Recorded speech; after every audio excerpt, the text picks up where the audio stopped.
What is up, you guys? CC Clemens, aka Vibin' Weirdo. I made a post weeks ago about a Q&A. I've never done a Q&A video. I've been doing this for over 4 years, never done a Q&A. So not like a lot of questions, but definitely I want to respond to the 3 questions that were posted. If this is your first time even hearing about this, feel free to drop any further questions in the comments. That is something I eventually want to get to. So, and at the end, I'll go over just kind of where I'm at with the channel and some slight updates. I don't even know if you would call it that, but things are going to be changing a little bit or slightly for the better, really for the better, but I'll cover that later. All right, so first question comes from the homie Kenny Sparks. All right, I will put his ad in the comments. He is a creator as well. He does movie reviews, trailer reactions, really great work. I would highly recommend you check him out if you're into that kind of thing. But he posted, what's a movie review that you've done that you now disagree with? And that's a really great question, because there definitely are a handful of movies where I have a very almost complete opposite feeling for. And a lot of those were before I started my YouTube journey. So I'm going to just go from when I started my channel. Most of the movies I've seen, I pretty much agree with. The one that I would have to say that comes to mind would be Thor, Love and Thunder. When I reviewed it, I said it was great, it was awesome, it was fun. And I even thought for a second that it could have been better than Ragnarok. And yeah, after like not even a week after, I was like, yeah, that wasn't the vibe. While I still enjoy Love and Thunder, and I did go to the movie theaters twice to watch it, but I realized I watched it twice because I was just really bored. In my opinion, it's still not as bad as other people said it was or thought it was. But it definitely wasn't as good as I had originally said it to be. And it's absolutely not better than Ragnarok. So yeah, that's one I'll say that I've posted on this channel that I disagree with. All right, next question comes from Tim. I put his in the comments as well. He does music, so if you're into that, definitely give him a follow. His question is, what is a hidden talent you have that you feel most people don't know about you? Now, this took me a few business days to even think about. The best thing I can think of outside of what I'm doing now is that I have really, really great eye and hand coordination. I'm definitely not like the greatest at it or extreme with it, but above average. You probably don't notice, but I have a piano there. I haven't touched it in a long time, but I used to play the piano very well, and actually went to college for a few years to learn the piano. I got a whole piano book. I actually thought I was such a fast learner that I needed a book like I used to play piano, and I absolutely did not. I didn't start until college. But that was cool. Made me feel really great about myself. To the point where I was able to play Prelude and C major from beginning to end, full memory.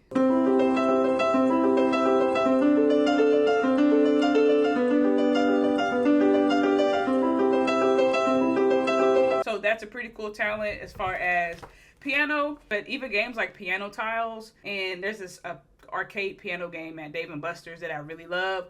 Usually every time I go there, I get a high score. And it's not just a brag thing. It's just, I just have this natural inclination to just be really good with hand-eye coordination with certain things. Now, if it's too fast, I'm not going to be able to do it. I'm not like crazy with it, but I would say above average. I don't know if y'all know Tap Tap Revenge. That is still hands down my favorite game ever.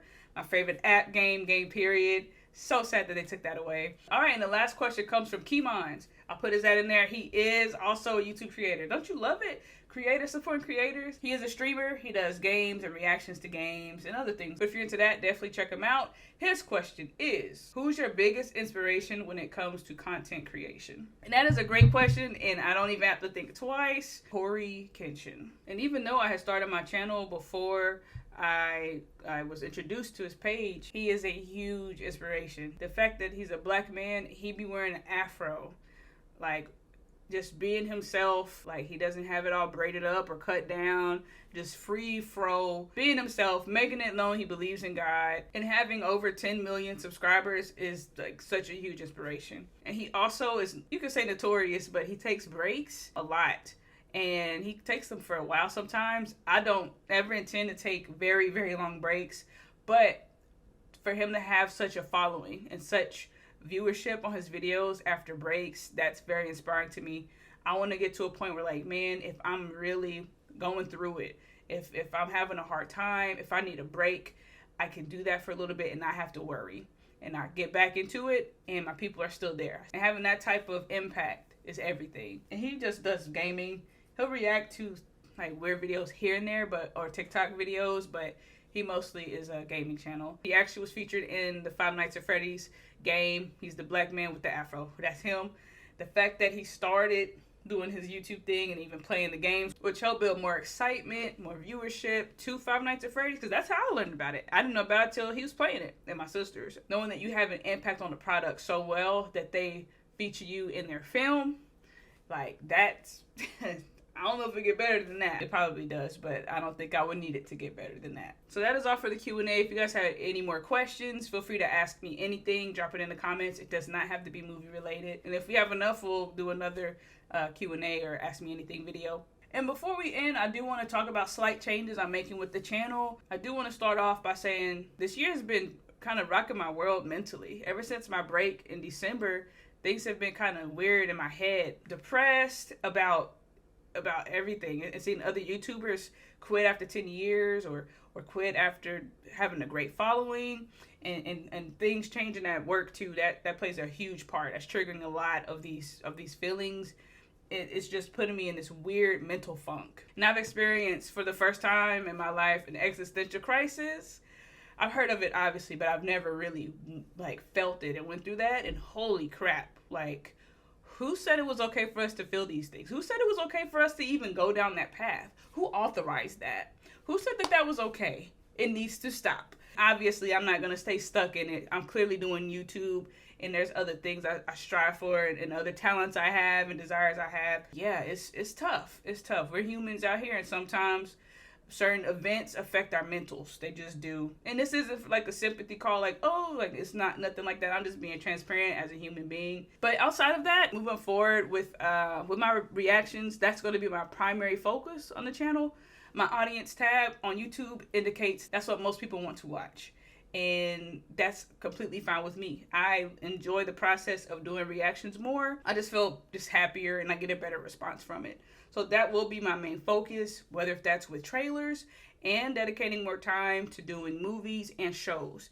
That does take a lot of time, so that may mean certain trailers that come out, if I'm not crazy about it, or if there's not like a lot of hype around it on my end to where I gotta watch this trailer and post it, I'm probably not gonna post it, which is a weird adjustment for me, but this is a way for me to preserve myself and not burn out while I'm doing this. And also reviews, movie reviews. I've always struggled with reviews and my connection with them.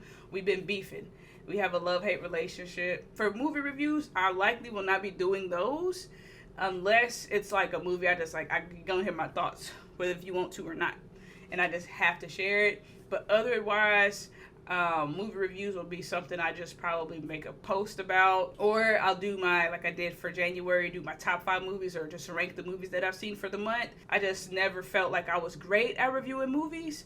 Like, I'm good at articulating myself, but when it comes to movies, I have a hard time. And watching movies is more of an escape for me, more of like a stress reliever, and just it's something I do enjoy and will continue to do at least once a week minimum. That won't change. But when it comes to reviews, I don't want to put pressure on myself and stress myself to record something to put it out there, because the amount of energy and love and passion I have when I do a movie review and a reaction, totally different. Now, some of you may disagree with that. Totally understandable. And whether if you like that or not, like good or bad, absolutely put your thoughts in the comments. I truly want to know. But yeah, I've had this like back and forth feeling about it, and that's where I'm at right now. Things absolutely could change. I'm excited for these slight changes that I'm making. I do hope that it helps just build my community. That is everything, you guys. Don't forget to like and subscribe. Drink your water as always. Stop playing. Good for you. Let's go. Peace. Sure.